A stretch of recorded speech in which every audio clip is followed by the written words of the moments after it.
High school football coach sparking some outrage.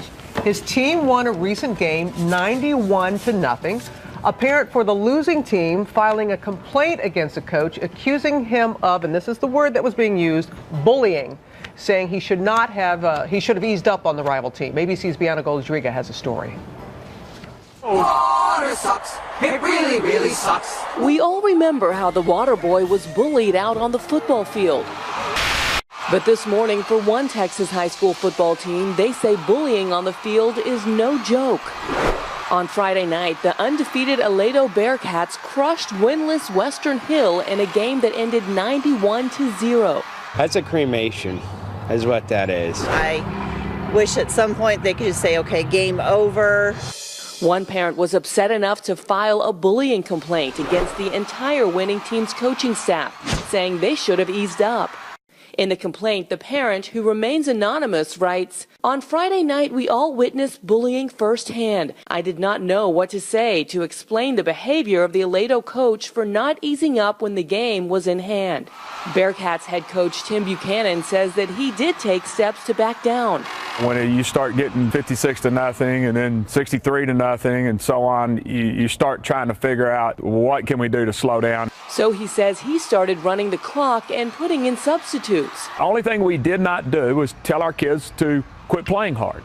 I think one of the most important things we can do is teach children about resilience and how to lose gracefully and deal with those negative emotions. It is common in most middle and high school sport programs to implement a mercy rule, which brings a game to an early end if one team has a large lead over the other team. But in Texas, there is no such rule. Parents need to learn to let children fail and have negative emotions and bounce back and figure out how to handle that and face the next day.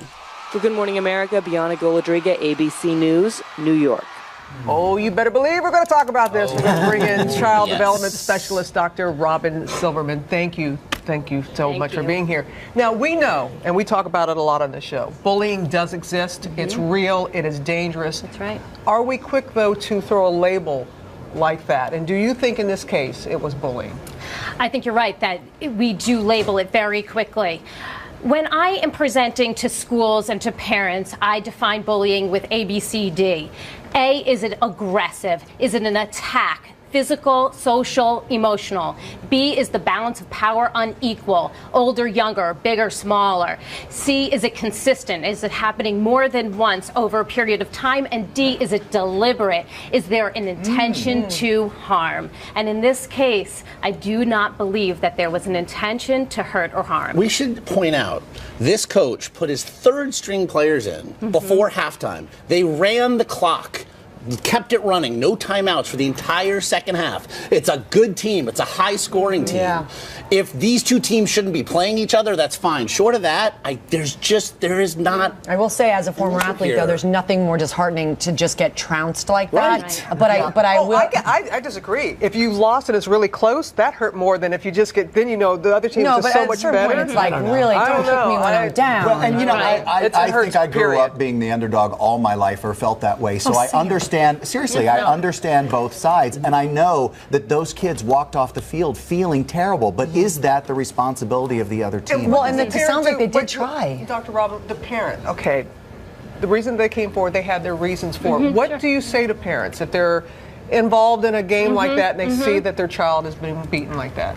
Use it as a lesson. This is a time to reframe. So talk to your child. Say, look, you failed to score, but that doesn't make you a failure. What I saw out there was somebody who had great character, who kept going no matter what happened. You're going to use that all throughout your life. Make sure that no loss beats you down. Not in football and not in life. Yeah. Okay. That's good. Dr. Robin, thank you. You're welcome. Thank you. Very helpful. Those ABCDs really helpful. Thank you.